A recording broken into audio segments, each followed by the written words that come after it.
sino que probablemente ese problema, esa debilidad, la has tenido toda tu vida. Y creíste que al casarte se solucionaba esa debilidad, y eso es añadir vestido nuevo en vestido viejo. Las tentaciones, la base para poder vencer toda tentación se pone ahora que eres joven. Si ahora no logras consagrarte al Señor, difícilmente cuando tengas 20 o 30 años más serás más espiritual. Por eso dice la Biblia, acuérdate, acuérdate, acuérdate de tu Creador antes de que vengan los días malos. Porque la juventud es muy bonita, ¿es verdad? Pero es muy corta, es muy breve. Cuando te das cuenta dices, ¿dónde están aquellos años de 18, 20, 25 años? ¿Dónde están? Yo no los echo de menos para nada, créame sinceramente, no echo de menos para nada la época en la que fui joven, porque lo que he aprendido y el caminar con el Señor no lo cambiaría por 20 años o 30 años menos, en absoluto, en absoluto. Así es que aprovechen su tiempo, déjense de estar tonteando con chicos y con chicas que al fin y al cabo no son de la voluntad de Dios para tu vida. Déjate de estar perdiendo en tonterías y por favor, si hay alguien aquí, no lo sé, por eso hablo desde la más absoluta libertad, porque como no conozco tu vida, ni tampoco me interesa mucho saberla, porque así predico con más libertad, porque si supiera detalles de tu vida, dirían, me está hablando a mí. Y yo no necesito un micrófono para hablar contigo. Por lo tanto, yo comparto desde la libertad. Si hay alguien aquí, chico o chica, joven o jovencita, que dice, bueno, yo me he enamorado o me pienso enamorar de una joven o de un joven no cristiano, pero yo lo voy a convertir. Yo lo voy a convertir, yo lo voy a llevar a la iglesia. Por favor, por favor, por favor. ¿Y no será mejor conseguir a uno que ya está convertido? Y así no pierdes el tiempo a ver si se convierte, a ver si no se convierte, a ver si cree la Biblia, a ver si no cree en la Biblia. ¿No será mejor que te busques a uno que ya es feliz y no un amargado que tú quieres hacerlo feliz? Hermana, ¿no será mejor casarte con un hombre hecho y derecho que casarte con un mequetrefe, con un infantil, que tú dices, no, yo lo voy a cambiar con el día de mañana? Pues búscate a uno ya hecho y derecho y no pierdas el tiempo, mija. Es verdad que en algunos casos algún chico se enamoró de una chica inconversa y lo logró llevar a la iglesia y se convirtió. Sí, es verdad. Yo conozco muchos casos. Bueno, no tantos. Pero sí conozco miles de casos de jóvenes que arruinaron sus vidas, incluso hasta su futuro ministerio, porque se precipitaron, se equivocaron y destrozaron su presente y su futuro. Y piensa que después vendrán los hijos. ¿Y después qué? ¿Los llevamos a la iglesia católica a misa o los llevamos a la escuela dominical con el papá y con los abuelos? ¿Qué hacemos? Por lo tanto, las decisiones importantes de la vida se suelen tomar ahora. Ahora es cuando ponemos la base de lo que va a ser tus próximos 20, 30 años. Por eso ora al Señor, busca. Mira, más vale llorar una semana. Se lo dije hace poco a una muchacha, creo que fue en Las Vegas. Le digo, mira, más vale llorar, no, perdón, en Miami. Más vale llorar una semana que llorar toda una vida. Yo conocí a una muchacha que un día llegó y me dijo si le podía firmar los documentos para ingresar en una escuela bíblica, porque sentía en su corazón que tenía que prepararse para servir al Señor. Y yo se los firmé y bueno, fue a un campamento de jóvenes cristianos. Y cuando regresó me dice, no voy a ir a estudiar a la escuela bíblica. Y le digo, ¿por qué? Dice, porque he conocido a un chico, bueno, un chico, era un viejo, era mucho más grande que ella, ¿no? Y no voy a ir porque creo que este es el hombre de mi vida. Y le dije, la semana pasada me dijiste que Dios había puesto en tu corazón y que Dios te había llamado para que te prepararas y le sirvieras. Y en tan solo una semana Dios cambió de opinión y te puso en medio a un hombre que no es el hombre de tu vida y lo vas a ver. Bueno, no hubo manera de convencerla, se casó con él, fue la mujer más desgraciada del mundo. Los pocos años que duró con él fueron una tragedia, él le pegaba, él la humillaba, parecía cristiano, en la iglesia era un santo, en la casa era un demonio. Muy atractivo, muy alto, muy no sé qué. Esta chica, cuando la miraba a la cara, agachaba la cabeza porque sabía perfectamente que había destrozado su vida. Un día cuando fue a entrar a su carro, a su coche, al abrir así la puerta, ¡pum!, cayó muerta, fulminada en el suelo y ahí quedó su historia. ¿Qué necesidad tenemos de complicarnos la existencia? ¿Qué necesidad tenemos de sufrir toda una vida, verdad? Por haber tomado una decisión equivocada, con el hombre o con la mujer equivocada. Porque esto no es un contrato, esto es un pacto. Incluso como creyentes, seamos honestos, podemos tener incluso problemas en los matrimonios, ¿sí o no? Aún siendo los dos cristianos, aún siendo los dos hijos de Dios y aún yendo los dos a la misma iglesia. Imagínate tú uniéndote en yugo desigual. ¿Quieres convencer a Dios de que el que está equivocado es Él y no tú? ¿Quieres convencer a Dios de eso? Ya desde la antigüedad el Señor le venía enseñando de muchas maneras diferentes al pueblo de Israel que hay cosas en la vida que separadas funcionan, pero como las juntes, como las quieras mezclar, las arruinas. Miren, por ejemplo, la sal y el azúcar. Todos tenemos en casa un bote, un frasco con sal y otro con azúcar. Y por separado funcionan perfectamente. A mí me gusta tanto la sal como el azúcar. La sal es mal para la tensión, sí, pero yo tengo la tensión siempre por el suelo. Mi tensión siempre está por abajo de lo normal. Y mis pulsaciones son, en las noches llego a 38, 40 pulsaciones y durante el día no paso de 54, 55. Es así, toda mi vida ha sido así. Por lo tanto puedo comer toda la sal que me dé la gana. Y azúcar, vas a ser diabético. Un día comí 5 pasteles y me hicieron la prueba del azúcar y no tenía ni el mínimo. Así que puedo comer todos los pasteles que me dé la gana. Una maravilla, ¿no? Pero si usted junta en un mismo frasco azúcar y sal, lo estropea. Lo echas a perder. ¿Para qué sirve? Para nada. Para nada. Por eso el Señor en el Antiguo Testamento le decía a la gente, mira, cuando usted siembre su campo, a los agricultores, ¿verdad? No es como, por ejemplo, no sé aquí en Estados Unidos, pero por ejemplo en España, cuando alguien siembra maíz, entre planta y planta de maíz, por el centro siembra, por ejemplo, papas. Y así aprovecha, ¿no? Eso estaba prohibido en la Biblia. Usted está inutilizando la tierra. Los minerales que extrae la papa o el maíz son diferentes y al final le estás arruinando la tierra. Y por eso incluso hasta la tierra tenía que descansar cada 7 años. No se podían mezclar cosechas, no se podían hacer injertos, no se podía vestir una persona, hombre o mujer, con 2 tipos de materiales diferentes. No te podías vestir con un pantalón de lino y una camisa de lana o un jersey de cualquier otro material. Tenía que ser todo igual, de arriba abajo vestido de lana o de algodón o de poliéster, pero no se podían hacer mezclas. Cuando ibas a arar el campo no se podía coger el yugo, ¿verdad? Ese trozo de madera y ponerlo sobre un buey y al mismo tiempo sobre un mulo o sobre un camello. Dice, no puedes unir yugos desiguales. Y todo eso el Señor los fue enseñando a lo largo de la historia para enseñarnos que hay cosas que mejor no las mezcles. Y Pablo dice, no se puede mezclar luz con tinieblas, porque no son compatibles.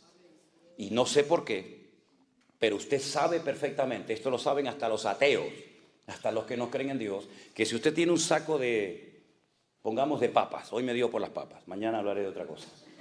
Si usted tiene un saco de papas y tiene una sola podrida, ¿por qué las 99 sanas no sanan, no cambian a la enferma? No funciona así, no sé por qué. La podrida, aunque sea una sola, dentro de 100, termina echando a perder a todas las demás. ¿Qué más quieres que te diga el Señor? ¿Quieres seguir peleando con el Señor tratando de demostrarle a Él que se equivocó? Dios no se ha equivocado jamás. Amén, hermanos. Nunca. Los hombres en la Biblia, muchos de ellos se equivocaron muchas veces. Miren, por ejemplo, Abraham. Cuando el Señor le dice a Abraham, vas a ser padre de multitudes. Es un hombre mayor, su esposa es mayor, es estéril, no han tenido nunca hijos, pero el Señor le hizo una promesa en contra de toda posibilidad humana. Pero es que Dios no es un Dios lógico muchas veces, sino rompe la lógica humana. Pasaron 30 años y el hijo no venía. Y entonces su esposa le propone un plan B. En Dios no hay plan B. Cuando dice Dios una cosa, la mantiene. No hay un plan B, otro C, así sucesivamente. La esposa le propone que tenga relaciones con una criada que la trajeron de Egipto. Fíjate, se fueron de Egipto, pero Egipto se metió en la casa. Y entonces, como Abraham era un hombre muy obediente, Le dijo a su esposa, sí, mi amor, lo que tú digas. Y mantuvo relaciones con Agar. Se casó con el enemigo. Apostó por el caballo perdedor. Nació un hijo, Ismael. Abraham estaba loco con su hijo, pero Dios le dijo, este no es el plan que yo te dije a ti. Yo te dije a ti que ibas a ser padre con tu legítima esposa y no con esto que no sé de dónde lo han sacado ustedes. Hasta el día de hoy, créanme, hasta el día de hoy seguimos teniendo problemas por aquella mala decisión que tomó Abraham en la antigüedad. Hasta el día de hoy el mundo está de rodillas y más que estará. Porque los descendientes de este Pere Adán, como lo llama en hebreo, no Adán Pere, no hombre salvaje, sino salvaje hombre, que estará contra todos y todos contra él, hasta el día de hoy las naciones de la tierra, incluida esta nación también, se tienen que postrar ante rodillas ante esta gente por una mala decisión del patriarca Abraham. ¿Te das cuenta? Un gran hombre de Dios, el padre de la fe, el amigo de Dios, se precipitó, tomó una decisión equivocada y repito, hasta el día de hoy estamos viviendo el mundo las consecuencias de una mala decisión. ¿Te das cuenta? David se equivocó, se enamoró, se encaprichó de la mujer equivocada. Mira que tenía todas las que él quisiera, aunque no estaba permitido, pero bueno. Se enamoró de una mujer casada, miró por la ventana, sacó los prismáticos y no había quien lo moviera de allá arriba. Le dicen, es casada esta mujer. No puedes robarle la única esposa que tiene, uno de tus hombres más fieles. Pero él no hizo caso, él hizo un abuso de su autoridad como rey. Él abusó de su poder como monarca y la manda a llamar, mantiene relaciones con ellas y todos conocemos la historia. El que sea rey no significa que podía hacer lo que le daba la gana. El que seas pastor no significa que puedes hacer lo que te dé la gana. Hay unas normas, hay unas fronteras espirituales, hay unos principios que tenemos que respetar. Y David se los saltó todos. Y durante un año aparentemente nadie se había dado cuenta, o si se habían dado cuenta, nadie se atrevía a decirle al rey, rey, ¿qué ha hecho usted? Betsabé era mujer de Urías, de uno de tus guardas personales. Un hombre que ha librado 1000 batallas, un hombre que se ha jugado la vida por ti y por el reino. Y no solamente esto, sino que viendo que la había dejado embarazada y su marido estaba en el campo de batalla, y ya me dirás a mí cómo se va a quedar embarazada una mujer cuando el marido está a 1000 kilómetros de la casa, por telepatía, ¿no? Pues, David dice, bueno, no hay problema, lo eliminamos. Como dice el refrán, matando al perro, matamos la rabia. Mató a Urías, se frotó las manos y dijo, wow, a disfrutar de la vida. Me salí con la mía, me salió el plan redondo. Le robé la mujer, maté al marido, me la llevo a mi casa y aquí no ha pasado nada. Al año, lo que pasó desapercibido ante los ojos de Dios, de los hombres aparentemente, no pasó desapercibido ante los ojos del Señor. Y el profeta Natán llegó y le dijo, tú eres ese hombre, después de aquella historia, ¿verdad?, que todos conocemos. ¿Te das cuenta cómo tarde o temprano la vida te va a pasar la factura? ¿Y qué necesidad tienes de pagar lo que tú no rompiste o lo que sí rompiste? Por eso piensa bien lo que vas a hacer, lo que estás haciendo con tu vida. Porque repito, más vale llorar una semana, un mes, que llorar toda tu vida. Hay mujeres, hay hombres que han quedado tocados para toda su vida por una mala decisión. Créeme, es así. Han quedado heridos, han quedado lastimados con su herida abierta y después de años todavía aún no se han logrado recuperar. El Señor, cuando nos da una orden en su palabra, no es para que lo pases mal, al contrario, es para evitarte sufrimientos innecesarios, porque ya tenemos bastante con los sufrimientos necesarios que tenemos que pasar como para meternos en líos y en enredos y sufrir por lo que nunca teníamos que haber sufrido. Hay batallas en la vida que tendremos que pelear. ¿Amén, hermanos? Hay batallas que tendremos que pelear. Pablo decía, yo he peleado la buena batalla, no la mala. Hay batallas en las que mejor no te metas, porque puedes terminar perdiendo tu vida o arrastrando a tus hijos, arrastrando a tus amigos y familiares al terreno equivocado.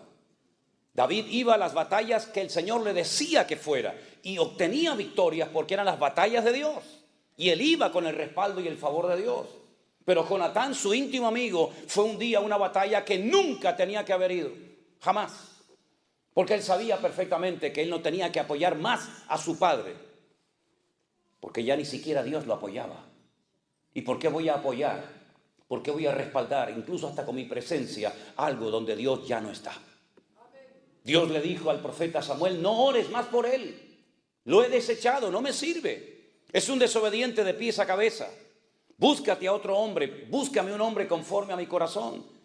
Jonatán sabía perfectamente que el futuro del país no pasaba por él. Él sería el segundo en el reino como amigo de David, pero nunca sería el siguiente rey de Israel, porque ni siquiera podía serlo bíblicamente, porque era de la tribu de Benjamín, y los reyes, según la Biblia, tenían que ser de la tribu de Judá. Por lo tanto, reconoce que el pueblo se precipitó, tomó una decisión equivocada, y por eso Saúl, que como yo lo llamo, un juguete roto, llevó al país a la ruina. A la ruina. La gente estaba hundida en impuestos, en miseria, en pobreza, en depresión, en desánimo terrible. Preferían irse a una cueva a meterse con un pastor de ovejas, la cueva de Adulán, donde estaba David, que estar apoyando a Saúl. Pero su hijo, sabiendo que él no va a ser el rey de Israel, se va a pelear contra los filisteos. Y entonces dice la Biblia que ese día cayó muerto en el campo de batalla. Qué tristeza, ¿verdad? Un buen muchacho, era un buen muchacho. Jonatán era un hombre excelente. David llegó a amarlo y a respetarlo tanto que llegó a decir algo que los degenerados, los impuros, tuercen. Como dice la Biblia, que los inconversos tuercen las escrituras para su perdición. David, cuando se entera de que ha caído en el campo de batalla su íntimo amigo Jonatán, llora a gritos, se rasga las vestiduras y dice, Jonatán, Jonatán, amigo mío, que tu amor me fue más dulce que el de las mujeres. Lloró por su amigo Jonatán porque murió en un lugar equivocado, apoyando a alguien que nunca tenía que haber apoyado, ni siquiera juntarse con él. Y murió por pelear una mala batalla. Pero David nunca cayó en el campo de batalla porque peleaba las buenas batallas donde Dios le decía que tenía que estar. ¿Qué batallas tú estás librando como hombre? ¿Qué batalla tú estás librando como mujer, como madre, como hijo, como esposa? ¿Qué batalla estás librando? ¿Es una batalla buena? ¿Es una batalla necesaria por la cual tienes que pasar? Bueno, gloria a Dios. Dios te va a dar la fortaleza. Él es tu pronto auxilio en las tribulaciones. Por tanto, no temeré lo que me pueda hacer el hombre. Aunque un ejército acampe contra mí, no temerá mi corazón, porque tú eres mi luz y mi salvación. Caerán a mi lado 1000, 10.000 a mi diestra, mas a mí no llegará. En esas buenas batallas puedes contar con el favor y el respaldo de Dios. Pero en las malas batallas, donde tú te has metido por tu mala cabeza, por no haber consultado previamente con el Señor, puedes llegar a terminar perdiendo lo más valioso que tienes, tu alma, la vida eterna. ¿Y de qué sirve que ganes todo el dinero y todo el oro del mundo si pierdes tu alma? La Biblia llama al hombre que perdió su alma necio. Porque es un necio una persona que hipoteca su vida espiritual por una noche de placer. Es un necio una persona que cree que por pecar esa noche y salir con la suya e incluso llevarle la contraria a Dios sabiendo que está desobedeciendo al Señor, va a ser bendecido. Jamás el desobediente será bendecido por Dios. Nunca, nunca. El desobediente, dice la Biblia que Dios lo compara con un espiritista. Una persona que consulta a los espíritus, entra en el mundo tenebroso de las tinieblas para manipularlo y ponérsela a su favor. Dice la desobediencia es como pecado de adivinación. Se lo dijo el Señor a través de Samuel al rey Saúl. Porque el desobediente es un manipulador, siempre tiene una respuesta, siempre tiene una excusa. Sí, pero bueno, hay pecados peores, mamá. En la iglesia hay muchos hipócritas. Y por eso, como hay muchos hipócritas en la iglesia, ¿tú tienes licencia para pecar? Como le dijo el Señor a Job, ¿me vas a condenar a mí para justificarte tú? Claro que hay pecados peores que los que podemos cometer en la vida, pero tú no tienes que rendirle cuentas por nadie delante de Dios, sino cuidar tu vida, porque solamente tienes una. Y lo más importante de la vida, ¿sabes lo que es? La vida. Eso es lo más importante, la vida que tienes. Aprovéchala y viértela en las cosas del Señor antes de que vengan los días malos, dice la palabra de Dios, y no tengas en ellos contentamiento. Y en vez de haber muerto en paz diciendo como aquel gran varón de Dios, he peleado la buena batalla, aleluya, he acabado la carrera, he guardado la fe, terminar tus días amargado, frustrado, solo, ¿verdad? ¿Qué necesidad tienes de hipotecar tu futuro? Porque ahora tal vez no estás poniendo a Dios en primer lugar en tu vida. Dios no es un añadido más. Tengo esto y también tengo a Dios. No. Dios tiene que ser el centro de nuestras vidas. Tiene que ser la base y fundamento de nuestro hogar. Tiene que ser lo más importante en la vida. Porque podrás tener muchas cosas, pero separados de mí, dijo el Señor, nada podrás hacer. Serás un hombre de éxito en los negocios, en empresas, en lo que tú quieras. Sin Dios eres un pobre desgraciado. A una iglesia entera, no a un individuo, no a una persona, sino a una iglesia entera, le dijo el Señor, pobres, ciegos, desnudos, miserables y desventurados. Jamás tales calificativos había utilizado el Señor para dirigirse a nadie, ni siquiera a su pueblo Israel.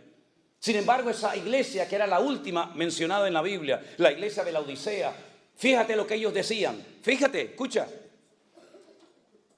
No tenemos necesidad de nada. Nos hemos enriquecido. Y el Señor le dice, ¿cómo? ¿Que no tenéis necesidad de nada? ¿Estáis ciegos? Miserables. Compren colirio, que es como metafóricamente, compren algo, la fe que les va a producir ese cambio, esa transformación de la mente para que puedan ver la situación miserable en la que se encuentran. Es terrible, ¿verdad? Hay distintos niveles en el pecado. Y uno de los últimos eslabones de la cadena del desorden personal es la ceguera espiritual. Como decimos, ya ni siente ni padece. Tiene la conciencia cauterizada. Lo que antes le conmovía, ahora ni lo inmuta. La palabra que antes lo quebrantaba y le hacía llorar, como tiene su entendimiento entenebrecido, como se ha acostumbrado a pecar, su alma ha perdido la sensibilidad y es capaz de venir a un culto y estar pensando en lo que va a hacer dentro de un rato y volver a pecar otra vez. Porque son las distintas etapas, los distintos niveles de endurecimiento del alma. Y eso le ha pasado a mucha gente a lo largo de la historia, que incluso veían la gloria de Dios, veían milagros tremendos, únicos e irrepetibles, como por ejemplo los vio Faraón. Pero dice que él endureció su corazón. Y el Señor le dijo, ¿quieres endurecer tu corazón? Pues yo ahora te voy a ayudar, te lo voy a endurecer 4 veces más. Y ya ni siquiera viendo milagros, ni siquiera viendo un río convertido en sangre, ni un mar abierto, ni nada, ya no era capaz de reaccionar porque endureció tanto su alma, se apartó tanto del camino de la verdad, que ya no había marcha atrás, ya no había retroceso, ya no había posibilidad de cambio. Y nadie pasa de la noche a la mañana de ser un buen cristiano, de ser un buen hijo de Dios, a este nivel que estoy hablando, pero es un proceso, hermanos. Denle importancia a las cosas pequeñas en su vida también, ¿saben? Denle importancia. ¿Saben estos árboles gigantes que ustedes tienen por aquí, por California, estas secoyas? En una ocasión se cayó una de ellas, apareció tumbada en el camino. Y la gente dijo, ¿qué ha pasado con este árbol milenario? Este árbol que ha sido el orgullo de toda esta comarca. Y la gente venía de todas partes del mundo a sacarse fotografías. Ayer no hubo tormentas, no hubo un viento huracanado, no hubieron rayos, relámpagos, sino ¿qué pasó? La gente se preguntaba. Bueno, vinieron unos expertos y extrajeron trozos de madera de su interior. Y cuando los analizaron en el laboratorio, llegaron a la siguiente conclusión. El árbol por fuera parecía muy lindo, pero el árbol por dentro estaba podrido. Las termitas habían hecho su trabajo y lo habían comido y comido y comido y comido. No se veía el problema interno que tenía. Por fuera era todo fachada y apariencia, hasta que una mañana cayó. Guarda tu corazón, porque de él fluye la vida. Guarda tus ojos. Y si te son tropiezo, arráncatelos. Mejor es entrar sin ojos al reino de Dios que bajar al infierno con tus 2 ojos viendo perfectamente. Guarda tu mente, guarda tus manos, guarda tus pies. Haz pacto con tus ojos. Y si te dominan, cósetelos. Pero no permitas que con tu mirada, con tu boca, con tus oídos, con tu corazón, peques contra tu Dios, el cual te anhela celosamente. Y si tienes problemas con esto, con el dinero, cósete los bolsillos. Dile a tu esposa, cóseme el bolsillo. Porque no sé si esto era para el Señor o era el del bolsillo derecho. Creo que era este, no estoy seguro si era este. Si tienes problemas a la hora de administrarte, cósete los bolsillos. Y pídele al Señor que te enseñe a ser un sabio y obediente administrador de los recursos que Dios te ha dado antes de que te los quite y se los dé a otro más fiel que tú. Hermanos, ustedes ya no son niños en Cristo, llevan años escuchando palabra.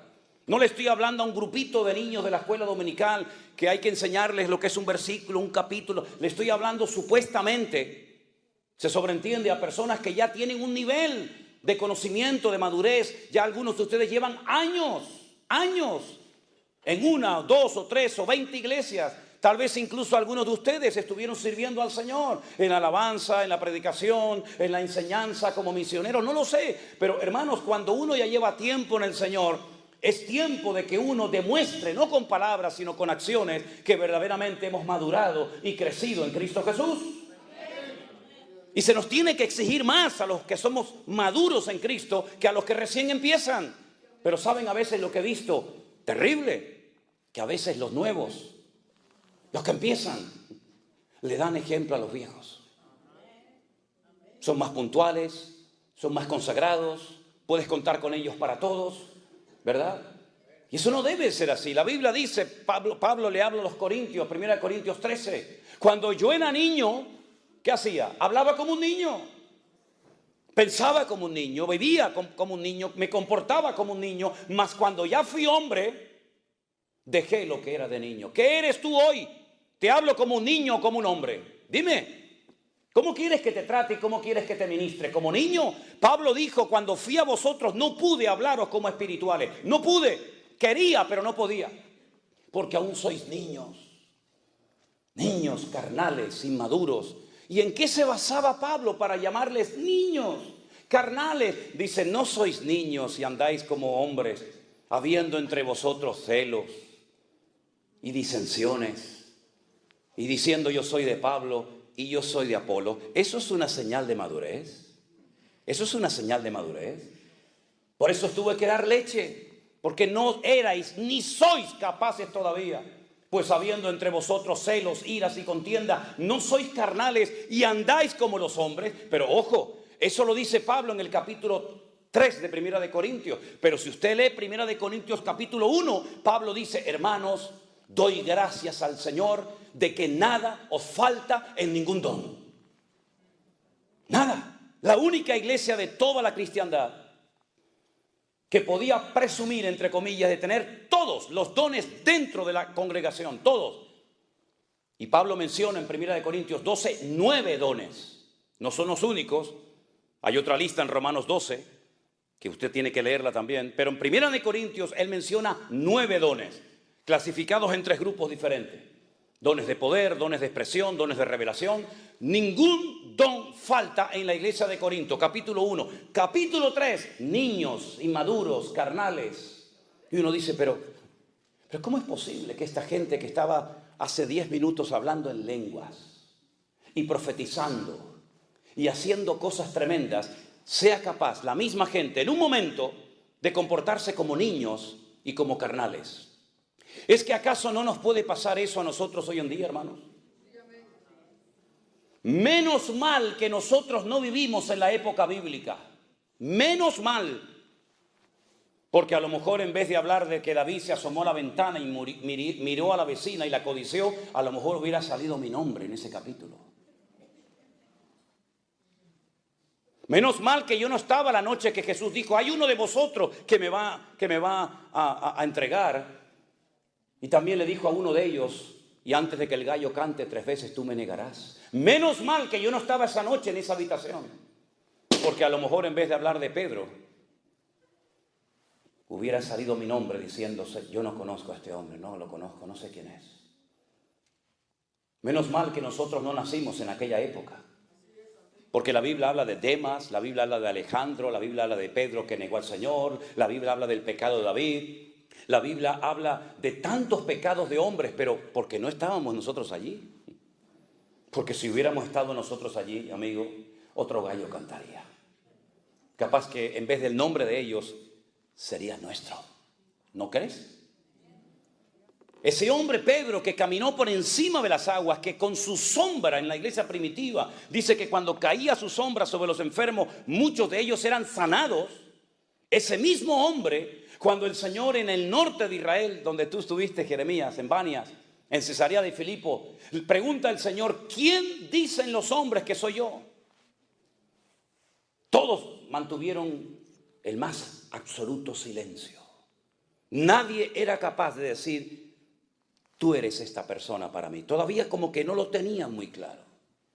Entonces comenzaron a decir, bueno, por ahí algunos dicen, comentan, que tú puedes ser Elías el profeta.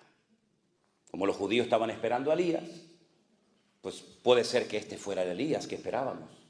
Algunos piensan que tú eres Juan el Bautista, que ha resucitado de entre los muertos y como que se te ha metido a ti dentro. Y otros piensan que eres Jeremías o algún profeta. Y entonces Jesús dice, ¿y yo para vosotros quién soy? Todos guardaron silencio. ¿Hubiéramos respondido nosotros o también hubiéramos mantenido el silencio? Solamente uno se atrevió a decir, y no porque lo había aprendido en la sinagoga, sino porque fue en ese momento una inspiración, una revelación que le vino de lo alto y dijo, tú eres para mí el Cristo, el Mashiach, el ungido, el Hijo del Dios viviente. Y el Señor le dijo, bienaventurado eres, Simón, Pedro, porque esto que acabas de decir no te lo reveló sangre ni carne, sino mi Padre que está en los cielos. Ahora ha hablado mi Padre a través de tus labios. ¿Cuántos dicen amén? Espera, no aplaudas todavía. Espera, ahora viene la segunda parte. Ok, ya sabes quién soy, ¿no? ¿Sabes quién soy? El Mesías, el Hijo del Dios viviente. Conocerás las Escrituras, ¿no? Vamos a subir a Jerusalén y voy a ser desechado y crucificado por los hombres. Y comienza a relatar todos los sufrimientos y toda la humillación que va a experimentar. Y lo tienes que saber porque tú sabes quién soy yo. En el momento en el que Pedro, que seguramente infló el pecho como el pavo real, mira lo que me acaba de decir el Señor, en el momento en el que Pedro se entera que van a matar a su Señor, que van a crucificar a su Maestro, automáticamente el mismo Pedro, recién felicitado por el Señor, recién alabado por el Señor, públicamente dice, no, aguanta, no, de ninguna manera. ¿Cómo que te van a matar? Y yo que he dejado mi casa, mis barcas, mis redes, mi familia, mis amigos, yo que le he hablado a mis vecinos de que he encontrado al camino, a la verdad, a la vida, al autor de la vida, al consumador de la fe, yo que me la he jugado por ti, de ninguna manera, en absoluto. Yo no voy a permitir que te lleven a la cruz. Y el mismo Señor Jesucristo que recién lo acababa de alabar, ahora dice, apártate de mí, Satanás. Aplaude ahora si quieres. Ay, amigo. Satanás lo llamó en público. Imagínense si yo en esta mañana a uno de ustedes cuando me dice algo le digo, apártate de mí, Satanás. Se acabó mi ministerio en San Francisco. Este hombre no tiene amor. Si a veces digo 4 cosas y la gente dice, uy, qué duro habla, y se asustan como si fuera un coco. Imagínate si le dijera a alguno de ustedes, apártate de mí, Satanás. Imagínense, pues lo tuvo que oír. El mismo hombre que fue utilizado para alabar al Señor, para reconocer públicamente quién era, el mismo personaje ahora le dice, hablando Satanás por sus labios, no vayas a la cruz a morir. ¿Saben lo que le está diciendo? Si no hay cruz, no hay gloria. Si no hay cruz, no hay perdón de pecado. Si no hay cruz, no hay resurrección de los muertos. Si no hay cruz, no hay segunda venida. Si no hay cruz, no hay milenio. Si no hay cruz, no hay nueva Jerusalén. Si no hay cruz, no hay nada. Por lo tanto, ¿sabes lo que estás diciendo? Estás impidiendo que más de 150 profecías se cumplan, Pedro. Estás frenando la palabra. Estás haciendo una piedra de tropiezo en la historia bíblica, en la revelación profética. ¿Sabes lo que significa que yo no vaya a la cruz a morir? Y entonces, ¿cómo queda la humanidad? Ya no hay posibilidad de salvación. No hay nadie en el cielo, ni en la tierra, ni aún debajo de la tierra que pueda morir por ustedes. No hay otro. Solamente soy yo. Si yo no muero por ustedes, tú te vas al infierno de cabeza. Y los que murieron esperando salvación se van a condenar eternamente. Y los que nazcan en las próximas generaciones no tendrán futuro ni esperanza si yo no pago el precio en la cruz del Calvario. Por lo tanto, no eres tú, Pedro, el que estás hablando ahora. Es el mismísimo Satanás. Porque Satanás sabía y sabe y sabrá siempre que el fracaso más grande de él fue la muerte del Señor Jesucristo. Porque él sabe perfectamente que se acabó su poder, se acabó su autoridad. ¿Dónde está, oh muerte, tu aguijón, y dónde, oh sepulcro, tu victoria? Satanás es un ser vencido, derrotado. No entiendo cómo hay muchos creyentes que aún le tienen miedo al diablo. Y lo ven por todas partes. Yo veo a mi Dios por todas partes. Yo veo al Señor en los pájaros, veo al Señor en el sol, en la luna, en el amanecer. Lo veo aquí en esta mañana con nosotros. ¡Gloria a Dios! Satanás me tentó, Satanás me empujó, Satanás no sé qué. Cállense, por favor, hablen de Cristo, el que te ha redimido, el que te ha comprado, y no de un ser derrotado, amargado y frustrado por la eternidad. Apláudale a Él ahora, si quieres, aleluya. Él es el que tiene el poder, Él tiene la autoridad. Al tercer día, cuando fue aquella mujer llorando, diciendo, ¿y cómo muevo la piedra? ¿Y cómo lo vuelvo a ungir? ¿Y cómo lo vuelvo a abrazar? Aunque esté muerto, prefiero verlo muerto que... Y cuando llegó y lloraba, alguien le dijo, no busques entre los muertos, no llores más, ya se acabaron las lágrimas, ¿eh? No busques entre los muertos al que vive, porque ha resucitado de los muertos. Y cuando vamos a Jerusalén, uno de los lugares tal vez más importantes que visitamos es, sin lugar a dudas, ¿verdad?, la tumba vacía. Nunca me olvidaré cuando una hermana me dice, pastor, ¿y qué venimos a ver aquí? Le digo, aquí, nada. Aquí, nada. Gloria a Dios que no venimos a ver nada. Porque por ahí están los famosos enterrados y la gente va en peregrinación a ver sus tumbas y a ponerle flores. Gloria a Dios que no hay tumba llena del cuerpo de los huesos de Jesús, sino que Él venció a la muerte y demostró que era lo que dijo Pedro, tú eres el Cristo, el Hijo del Dios viviente. ¡Aleluya! Él está vivo. Por lo tanto, mis queridos hermanos, pensemos lo que vamos a hacer con nuestras vidas. Lo he dicho muchas veces cuando yo oí esto por primera vez en mi vida. Y oí a aquel hombre, aquel predicador que decía, Él murió por ti, Él resucitó al tercer día. Yo decía, Dios mío, si esto es verdad, si lo que este hombre está diciendo es verdad, yo se lo tengo que contar a todo el mundo. ¿O es que acaso meten todos los días a un señor, después de haberlo humillado, maltratado y crucificado, en un sepulcro, y a las 72 horas sale caminando como si nada? Eso no ha pasado nunca en la historia, jamás. Es decir, que ni los romanos, ni Pilato, ni Herodes, ni Anás, ni Caifás, ni el infierno, ni nadie pudo detener que él saliera de la tumba. Yo decía, Dios mío, si lo que este hombre está diciendo es verdad, se lo voy a contar a todos mis amigos. Se lo voy a contar a todos mis familiares, hasta a mis enemigos se lo voy a contar. Porque esto es el mensaje más grande que jamás en la vida un ser humano puede contar. No hay ningún mensaje político, ningún mensaje de ninguna índole que se pueda comparar con este mensaje. Y por eso, al poco tiempo, el Señor me llamó a su obra. Y por más de 41 años, lo único que he hecho en mi vida es hablar y predicar de Él, porque Él es el único que puede cambiar las vidas, romper las cadenas, cambiar las circunstancias, unir a los matrimonios, transformar a las personas destrozadas por el diablo. ¿Por qué? Porque ahora el poder y las llaves las tiene Él.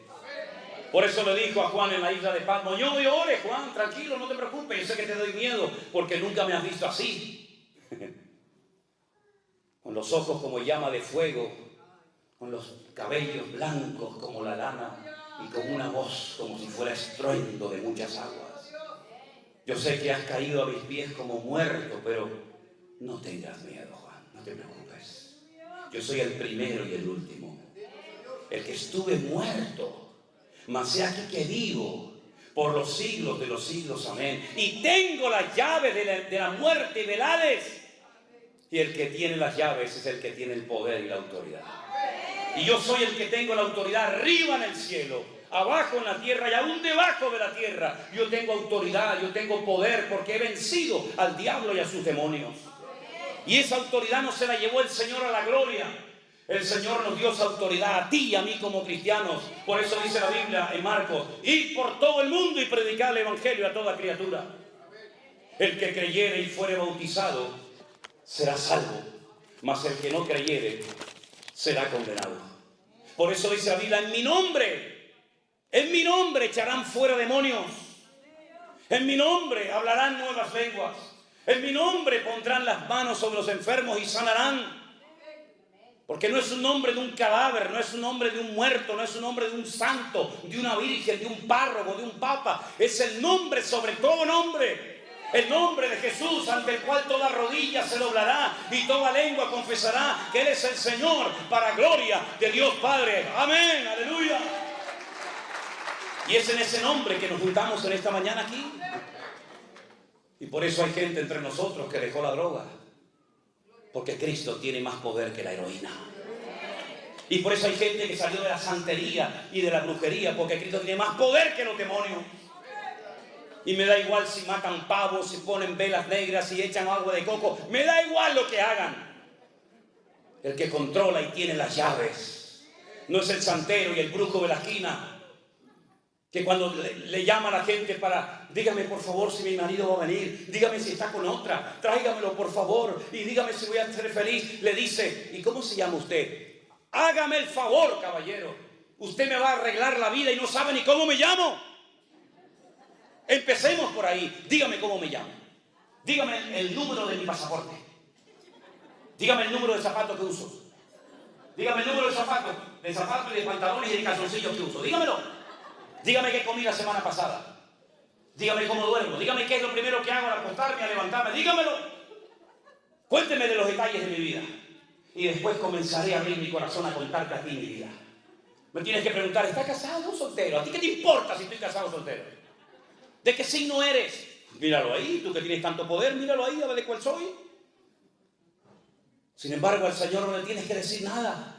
Porque cuando Él vio a aquel hombre, le dijo: chicos, escuchen bien, vengan para acá. Este es un verdadero israelita. Y le dice: ¿y cómo sabes? Dice: yo te vi a ti cuando estabas debajo de la higuera, muchacho.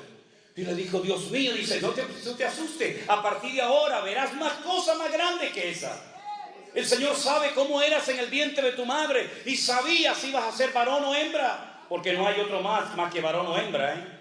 No hay otra cosa, hay varón y hembra. No hay más. No hay más.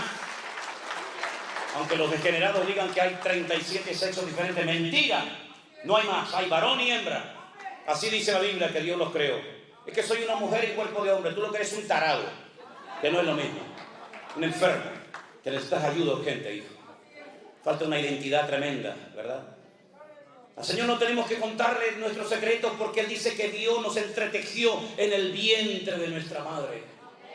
Y aún antes de nacer Él sabía que tú hoy ibas a estar en este lugar.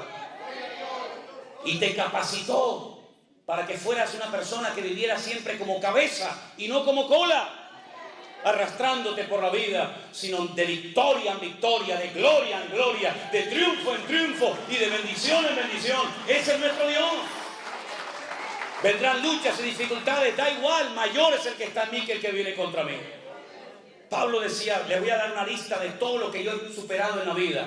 Mira, ángeles, principados, potestades, lo presente, lo porvenir, lo alto, lo bajo, lo presente, lo futuro. Ninguna de estas cosas jamás nos podrá separar del amor de Dios que es en Cristo Jesús, Señor nuestro. Antes bien, en todas estas cosas somos más que vencedores. Hemos sido creados por Dios con amor, con mimo, con cariño. Aprende a respetarte, hombre.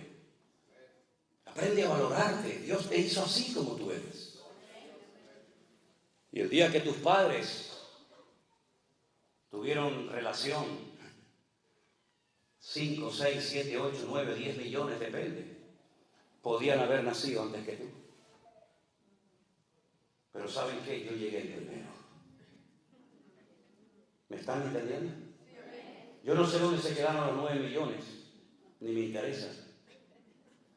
Pero yo sé que cuando era una cosa así, con un rabo que parecía una lagartija más que un ser humano. Yo le gané a todos. Y mi Dios permitió que yo llegara allí donde tenía que llegar. Y si antes de conocerlo a Él, si antes de tener el Espíritu Santo dentro de mi cuerpo, si antes de haber sido redimido y comprado por la sangre de Jesús, si antes de tener mi nombre inscrito en el libro de la vida, le gané a 9 millones o a 10 o a lo que fuera, ¿cuánto más ahora que el Señor está con nosotros como poderoso gigante y nadie nos podrá separar del amor de Cristo? Por lo tanto, no vivas como un mequetrefe, no vivas como un amargado, siempre pidiendo oración por aquí y por allá. Ore usted a Dios, que Dios a usted lo oye igual o más que a mí, mi querido hermano. No dependa del apóstol, no dependa del reverendo, no dependa del gran ungido de Jehová, dependa única y exclusivamente de Él. Y si tiene un problema, entre en su casa, en su habitación, cierre la puerta para que nadie le oiga, póngase de rodillas o tírese al suelo como yo hago, y tu Padre que te ve en lo secreto te recompensará en público. Y aprender a descansar en Dios, decir, bueno, yo he orado, Dios me ha escuchado, ahora pacientemente voy a esperar a ver cómo Dios lo va a hacer. Pero que Dios tiene el control, no le quepa a usted la menor duda. Cuando aquel arcángel tremendamente poderoso, y les puedo asegurar que nada de lo que estoy diciendo lo tenía pensado compartir en esta mañana, créanme, en absoluto. Les puedo enseñar hasta los textos que tenía, pero el Señor me llevó por otro lado. Cuando aquel arcángel tremendamente poderoso se acercó a aquella jovencita comprometida con un tal José y le dice, salve muy favorecida, bendita tú entre las mujeres. Ella se quedó sorprendida diciendo, pero ¿qué salutación es esta?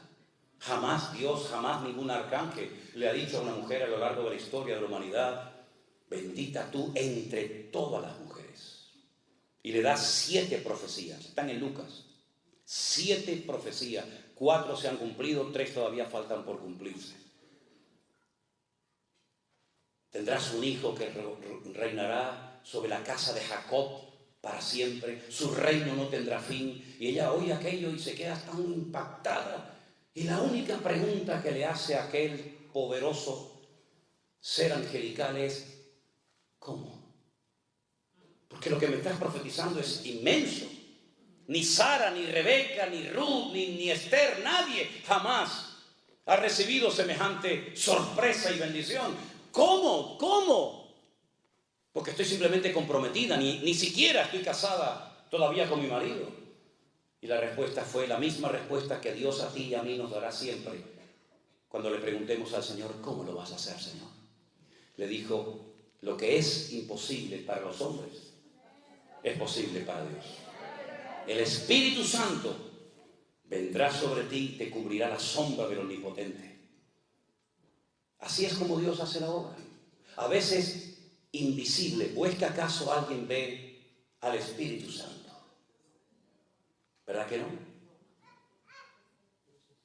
Pues esa es la forma como Dios ha escogido utilizar esta herramienta que llamamos iglesia virtual. Con un teléfono, en una isla perdida del océano, predicando la palabra viva y pura del Señor. Una mano invisible, un poder invisible ha recorrido las naciones de la tierra y ha llevado a los pies de Cristo a miles y a miles y a miles, y los que faltan todavía por conocer el Evangelio del Señor Jesús. Porque la obra el Señor la hace de una forma invisible para que nadie se lleve la gloria. Para que nadie diga, fui yo, mírenme a mí, aquí estoy. No, mi hermano. La obra quien la hace es el Señor. Por eso, mis queridos hermanos, deja que en esta mañana el Señor haga lo que Él quiera en su vida. No le den instrucciones al Señor. La oración no es para decirle a Él lo que tiene que hacer o cómo tiene que hacerlo o cuándo. No, la oración no es para eso. La oración es para poner nuestras necesidades, tener comunión con Él delante de su presencia, y que Él haga como quiera y cuando quiera. Y puede ser que a lo mejor el deseo de tu corazón lo veas cumplido, o no. Porque el deseo del corazón del rey David era construirle un templo al Señor, ¿verdad?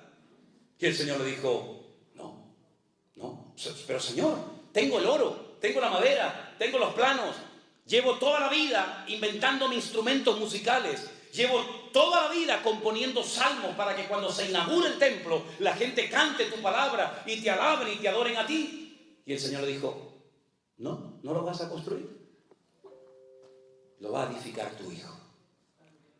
Bueno, hay gente que trabajó para que nosotros estuviéramos hoy aquí. Pero a lo mejor nosotros estamos trabajando para otros que hoy todavía no están aquí. Somos simplemente un eslabón en una enorme cadena que lleva miles y miles de años creciendo por todas las naciones de la tierra. Y uno le pasa el testigo al otro, y el otro al otro, y el otro al otro, hasta llegar a nuestros días. Porque para poder llegar tú y yo esta mañana a este lugar, hubo mucha sangre que se derramó por el camino. Y para yo poder abrir una Biblia y leerla, hubo mucha gente que murió quemados en la hoguera. Lejos de aquí, pero murieron quemados. Y para que yo pudiera tener una palabra y decir, mira, el Señor dijo esto y dijo aquello, y para que la pudiéramos entender en nuestros propios idiomas y lenguajes, hubo un sacrificio tremendo que otros tuvieron que hacer para que hoy yo aquí sentado en este lugar tan hermoso pueda disfrutar y alabar a mi Dios. Pero nuestros hermanos en el pasado pagaron un precio elevadísimo. Y por eso yo quiero concluir en esta mañana diciéndoles a los hermanos de la iglesia virtual, porque hay hermanos tal vez de otras congregaciones y ahí yo no entro, pero los hermanos de la iglesia virtual vamos a estar preparados para lo que viene. Vamos a estar preparados. Porque en la Biblia vemos que Dios le daba tiempo a su pueblo, tiempo a sus siervos, para que se prepararan adecuadamente, para que cuando llegara el momento estuvieran preparados y aquel día no les sorprendiera, como dijo el Señor, como ladrón en la noche. Noé pasó por el diluvio, sí, se lo comió todo. Pasó por todo el diluvio, desde el día 1 hasta el último día, pero estaba preparado. Dios le dio tiempo para que se preparara. Y fue más el tiempo que duró la preparación que el tiempo que estuvo dentro del arca. En el arca estuvo 1 año, preparándose estuvo 120, ¿verdad? Por eso es muy importante que estemos preparados. Y yo les voy a decir algo que a lo mejor a más de uno le va a sorprender, pero a mí me da exactamente igual lo que usted opine. Procuren tener como mínimo para una semana comida y agua en su casa. Si me equivoco y no pasa nada, no pasó nada. Pero procuren, queridos hermanos, prepararse por si viene un gran terremoto como le vino a nuestros hermanos en Turquía el otro día. Que yo estaba en Israel y me dijeron, 300 personas han muerto esta noche. Digo, 300 personas, 300.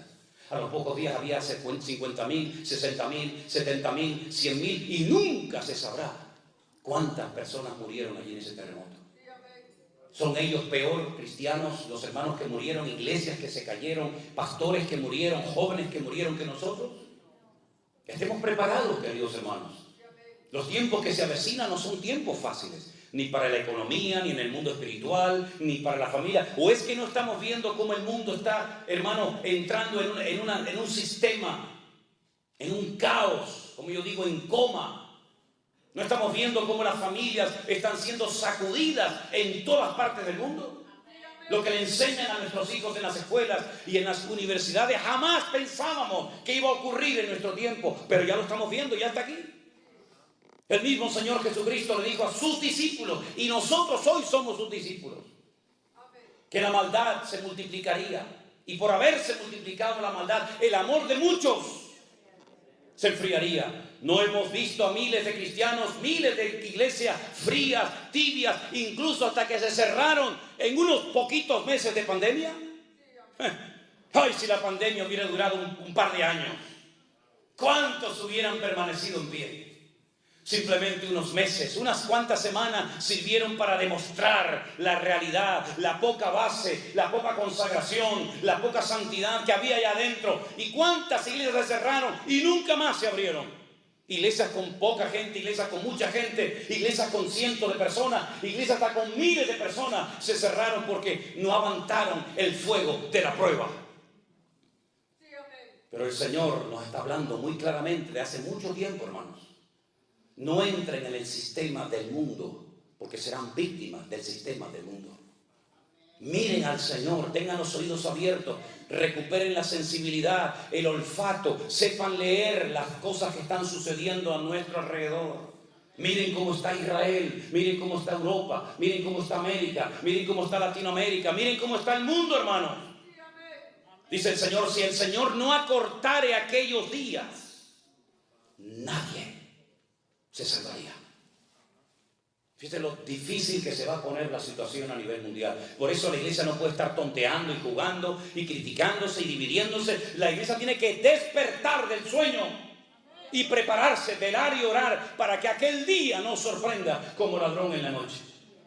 Por eso hoy a la mañana vamos a tener un momento muy lindo dentro de un rato, y es bautizar, como dice la palabra de Dios, a hermanos nuestros. Y eso me gusta porque es el momento en el que la gente está demostrando, no con palabras, sino con hechos, con acciones, que van en serio con el Señor porque han entendido el Evangelio.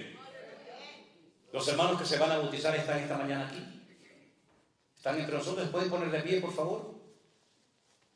1, 2, 3, 4, 5. ¿Hay alguno más? 6. Gloria a Dios, damos un aplauso al Señor. Gloria a Dios, qué bueno, qué bueno. Vengan un momentito adelante los que se van a bautizar. Pónganse aquí, miren a los hermanos, por favor, en esta mañana. Qué bueno. Hermanos que se quieren bautizar, poner en práctica la palabra, eso es un gozo y una alegría tremenda. Gloria a Dios, qué lindo. Gracias al Señor. Gloria a Dios, gloria a Dios. Pónganse aquí en el centro, hermanos, pónganse aquí. Gracias al Señor. Díganos sus nombres, por favor. Empezando por aquí, por mi izquierda. Andrea. Regina. Víctor. Nexi. José Juan. Y Carolina. Gloria a Dios. Hermanos queridos. Un momentito. Nosotros no hemos obligado a esta gente ni le hemos dicho que se tienen que bautizar. Yo por lo menos no. Y estoy seguro que Jeremías tampoco. Es algo que el Señor ha puesto en vuestros corazones. Esto no es como una secta que en un tiempo determinado, sí o sí, se tienen que bautizar. Esto no es por presión, esto es por convicción. Ustedes han entendido, según la palabra de Dios, que la gente en la Biblia se bautizaba cuando eran grandes, no cuando eran chiquitos. José y María no llevaron al niño a una iglesia, a una pila bautismal, y allí hubo un señor que les echó un poquito de agua por la frente. No, eso no era bíblico. Eso fue un invento a partir del siglo III, IV después de Cristo. La gente se sumergía porque es como una especie de funeral, ¿me explico? Una especie de entierro a la antigua vida. Adiós, ya no quiero saber nada de mi antigua vida. Y ahora cuando salgo del agua, salgo para una vida nueva, vivirla solamente para la gloria y la honra del Señor. ¿Vais en serio con Cristo? ¿Van en serio con Cristo? Bueno, el paso que van a dar hoy es muy importante, pero no deja de ser un solo paso. Vendrán otros y otros y otros pasos más. ¿Están sus vidas en orden? ¿No casamos gente que no está casada legalmente? ¿Están ustedes en orden? ¿No llevan una doble vida? Bueno, Dios lo sabe. ¿Ok? Porque el bautismo se hace una vez, nada más. Se quiso poner de moda, yo lo corté, por supuesto. Cuando íbamos a Israel, la gente veía el agua del río Jordán y decía, ay, pastor, bautíceme. Digo, mire, ¿usted sabe lo fría que está ese agua? Por favor, si podemos evitarlo, evitémoslo. Me he enfermado muchas veces por bautizar en agua fría, ¿sabe? Y hasta el año pasado tuve que estar metido en la habitación de un hotel. Me cogí una neumonía terrible en mi pulmón izquierdo y me estaba ahí casi muriendo. Me tuvieron que traer una máquina para poder respirar porque me agarró el frío y bueno, tremendo.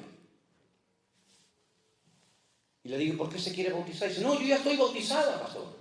¿Cómo? ¿Y se quiere bautizar otra vez para qué? Dice, no, para renovar. Digo, ¿renovar qué, mija? Renueve el pasaporte, renueve la visa, renueve el ID. Pero renovar el bautismo, eso no está por ningún lado. Usted no tiene que renovar nada. Además, me hace un favor, no metiéndome ahí otra vez. El bautismo se hace una vez y para siempre. no para agradar al pastor, no para agradar a la mamá, no para agradar al esposo o a la esposa. Se hace para honrar a Dios y obedecer al Señor. Y usted va a ver que Cristo se bautizó con 30 años. Con 30 años. Y si Él es nuestro ejemplo, imitemos su ejemplo. Los discípulos bautizaban a gente que se convertía, se arrepentía y luego querían bautizarse, no al revés. En la Iglesia Católica se asustó durante siglos a la gente diciéndole que si los niños no eran bautizados se iban al limbo. ¿Y eso dónde está? Al limbo. Claro, decir que el niño no bautizado se iba al infierno era muy duro, ¿no? Muy fuerte. Y al cielo, pues como que no. Entonces se inventaron el limbo. Pero ustedes saben, los católicos deben de saber esto. El papa este que dimitió y que se murió hace poquito, el viejito Ratzinger, él dijo que el limbo era mentira, que no existió y lo quitó de la Iglesia Católica. Eso muchos católicos no lo saben. Entonces el católico tiene 3 sitios donde dice que va una gente cuando se muere. ¿Sí? El cielo, el infierno y un punto intermedio que te pone la temperatura, depende de las misas que hagas aquí, se llama el purgatorio, donde purgas, ¿no? Donde purgas las penas. ¿Y cómo las purgo si estoy allá? No pasa nada, yo dejo dinero para que mi madre, mi primo y mi sobrino hagan misas y recen el rosario por mí, y el Dios te salve María, llena eres de gracia, el Señor es contigo, todo eso, y cuando hagan muchas de esas cosas, entonces yo salgo del purgatorio. ¿Y cómo me entero cuando salió el viejo del purgatorio? Eso es un misterio, eso nadie lo sabe. Puede salir a la semana, puede salir a los 20 años, a los 100 años, depende de cómo era el viejo por dentro. ¿Verdad? Terrible. Si ustedes no se bautizan y se mueren, que no quiero que se me muera nadie hoy, ustedes son cristianos, ustedes se van a la presencia del Señor. El ladrón en la cruz no se bautizó y el Señor dijo, hoy estarás conmigo en el paraíso. Y no se bautizó, no podía bautizarse evidentemente. No podían bajarlo de la cruz y volver a clavarlo otra vez. Pero en el caso de ustedes, voluntariamente, ¿sí? Han decidido bautizarse. Porque quieren seguir al Señor, quieren dejar su antigua vida y quieren hacer las cosas decentemente y con orden. Gloria a Dios. Así que vamos a orar por ustedes, ¿sí? Hermanos, nos ponemos de pie, por favor. Vamos a orar por estos hermanos. Gloria a Dios. Qué gozo tan grande poder bautizarlos. Qué gozo tan grande el poder compartir con ustedes este día inolvidable en el que ustedes van a bajar a las aguas y algo que ya ha pasado en tu interior, en tu corazón, que es morir a la antigua vida, ustedes lo van a manifestar con ese acto del bautismo. Oramos, hermanos. Bendito Padre Celestial, muchísimas gracias, Dios mío, en esta mañana por este privilegio que nos da de poder estar aquí juntos con estos hermanos que han nacido de nuevo, que te han recibido, te han conocido en sus corazones como su Señor y como su Salvador personal. Te ruego, Señor Dios del cielo y de la tierra, que tú bendigas a estas almas, a estos hermanos en el día de hoy. Que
Señor.